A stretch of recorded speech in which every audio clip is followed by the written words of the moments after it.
தகுதி அலுவலகம் முழுக்க இறைச்சலாய் இருந்தது. டேபிளுக்கு டேபிள் எல்லோருக்கும் கும்பலாய் குழுமி பேசி கொண்டிருக்க ரேணுகா மட்டும் ஒரு மூலையில் தனியாய் அமர்ந்திருந்தாள். அவளுக்கு பார்வை கிடையாது. பிரெய்லி எழுத்தில் முயற்சியுடன் படித்து ஊனமுற்றோர் கோட்டோவில் வேலைக்கு சேர்ந்திருந்தால் டியூட்டியில் சேர்ந்து 2 நாட்கள் தான் ஆகிறது. இதுவரை எவரையும் பழக்கப்படுத்தி கொள்ளவில்லை. எல்லோருடனும் சகஜமாக பேச வேண்டும் என விருப்பம்தான். ஆனால் தயக்கம். அவளுக்கு தாழ்வு மனப்பான்மை. தன்னை அலட்சியப்படுத்தி விடுவார்களோ என்கிற அச்சம். கேலி பண்ணுவார்களோ என்கிற குறுகுறுப்பு. ஏன் கேலி பண்ண வேண்டும்?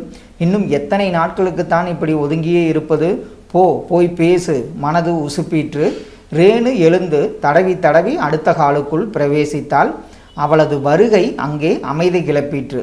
பேச்சும் சிரிப்பும் திடீரென நின்று, இப்படி உட்காருங்க என்று கீதா நாற்காலியை இழுத்து போட்டாள். தேங்க்ஸ் என்று அமர்ந்து, நீங்கள்லாம் என்ன டாபிக் பேசி கொண்டிருந்தீர்கள் என்று நான் தெரிஞ்சுக்கலாமா என்றாள். ஓஎஸ், அடுத்த வாரம் நம்ம கம்பெனியோட சில்வர் ஜூப்ளி செலிப்ரேஷன் வருது. அதில் என்னென்ன ப்ரோக்ராம் கொடுக்கலாம் என்பது பற்றின டிஸ்கஷன் தான். சஜஷன் நானும் கொடுக்கலாமா? தப்பாக எடுத்துக்கொள்ள மாட்டீர்களே? No you are welcome. அவளுக்கு சந்தோஷமாய் இருந்தது. பொதுவாகவே அவளுக்கு மியூசிக், டான்ஸ் போன்றவற்றில் விருப்பம் அதிகம். பாழாய்ப்போன பார்வையால் அவளால் அவற்றை வெளிப்படுத்த முடியாமல் போயிற்று. படிக்கும்போது, வீட்டில் இருக்கிற போதும் தனி அறைக்குள் பாடுவாள், ஆடுவாள். ஆனால் மேடையில் பாட தயக்கம் அவளுக்கு. போடி குருடி, நீ கெட்ட கேட்டிற்கு பாட்டு ஒன்றுதான் குறையா என்று சின்ன வயதில் அம்மாவே திட்டியிருக்கிறாள். அந்த வார்த்தைகள் அவளை சுடும், குத்தி ரணப்படுத்தும். தனிமையில் போய் அழுது தீர்ப்பாள். அப்போதெல்லாம் அவளுக்கு தன்மேலேயே வெறுப்பு வரும். சாமி மேல் கோபம் எழும். என்னை ஏன் கண்ணில்லாமல் படைத்தாய்? நான் என்ன பாவம் செய்தேன்? மற்றவர்களெல்லாம் ஆடி பாடுகிறார்கள், சினிமா பார்க்கிறார்கள், அனுபவிக்கிறார்கள். எனக்கு மட்டும் ஏன் இந்த நிலைமை? நினைத்து வெம்புவாள். அந்த வெம்பல் அவளுக்குள் ஒருவித தாழ்வு மனப்பான்மையை ஏற்படுத்தி இருந்தது. மேடை ஏறினால் மற்றவர்கள் கேலி பேசுவார்களோ, இளப்பமாய் சிரிப்பார்களோ என்று ஒதுங்கிக் கொண்டே இருந்தாள். கண் குருடு என்றால் என்ன? எனக்கும் வாயிருக்கிறது, பேச முடிகிறது, மனசிருக்கிறது, கற்பனையில் மிதக்க முடிகிறது. அப்புறம் நான் மட்டும் எந்த விதத்தில் குறைவு என்கிற வீம்பு அவ்வப்போது எழும். குருடு என்பதற்காக பிரத்தியார் அனுதாபம் தெரிவிப்பதோ சலுகை தர முன்வருவதோ அவள் விரும்புவதில்லை. காம்படிஷன்களுக்கு ஒவ்வொருவரும் போட்டி போட்டுக்கொண்டு பெயர் கொடுக்க ரேணு நானும் பாடலாமா என்றால் ஒய் நாட். அவளுடைய பெயரும் லிஸ்டில் சேர்த்து கொள்ளப்பட்டது. கணபதி என்கிற ஊழியன், என் பெயரை விட்டுட்டீங்களே என்று குறுக்கே தலையை நீட்டினான்.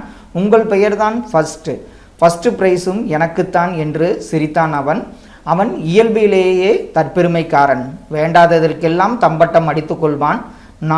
நான் என எல்லாவற்றிலும் மூக்கை நீட்டுவான்.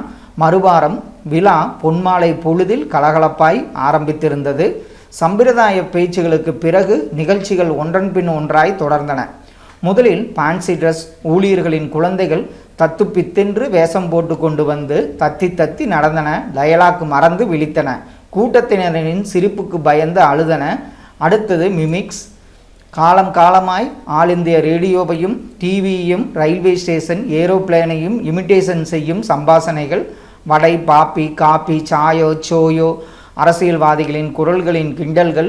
எம்ஜிஆர், சிவாஜி, ரஜினி, கமல் பாட்டு போட்டி அறிவிக்கப்பட்ட பின் கரகோஷம் ஹால் கூரையை பிளந்தது. முதல் பெயரே கணபதி. அவன் ஹாய் என்று டிஷர்ட்டுடன் மேடையில் தோன்றி கையாட்டினான். பெண்களின் பக்கம் பிரத்யோக ஹாய். நான் நன்றாக பாடுவேன். என் பாட்டை நீங்கள் கேட்டே ஆக வேண்டும். ஏன்னா பிரைஸ் வாங்க போகிற பாட்டாயிற்று என்று காலரை தூக்கி விட்டு கொண்டான். அறுக்காம பாடித்தொலை.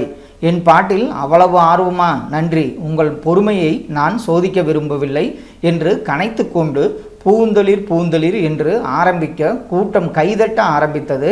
அவனுக்கு மகிழ்ச்சி புடிபடவில்லை. அவன் பாடி முடித்து இருக்கைக்கு போகிற வரை அதே அட்டகாசம்தான். அவனுக்கு இனம் புரியாத சந்தோஷம், பெருமிதம். ஆனால் அந்த பெருமிதம் பாடலில் இல்லை. அது ரொம்ப சுமார் ரகம்தான். அவனுக்கு பிறகு கிளாசிக் சாங், அதற்கு வேறு மாதிரி கைதட்டு. அடுத்து வாதாபி கணபதி, பிறகு ஹிந்தி, மலையாளம், ஆங்கிலம் என தேனிசை மலை. அவர்கள் பாட ரேணுவிற்கு காய்ச்சல் காண்கிற மாதிரி இருந்தது. எப்போது தன் பெயரை அழைப்பார்களோ என்கிற பயம், வழக்கமான தயக்கம். நம்மால் பாட முடியுமா? இவர்களோடு ஒப்பிடுகையில் நம் குரல் எம்மாத்திரம்? அவளுக்கு ஏன் பெயர் கொடுத்தோம் என்று ஆயிற்று.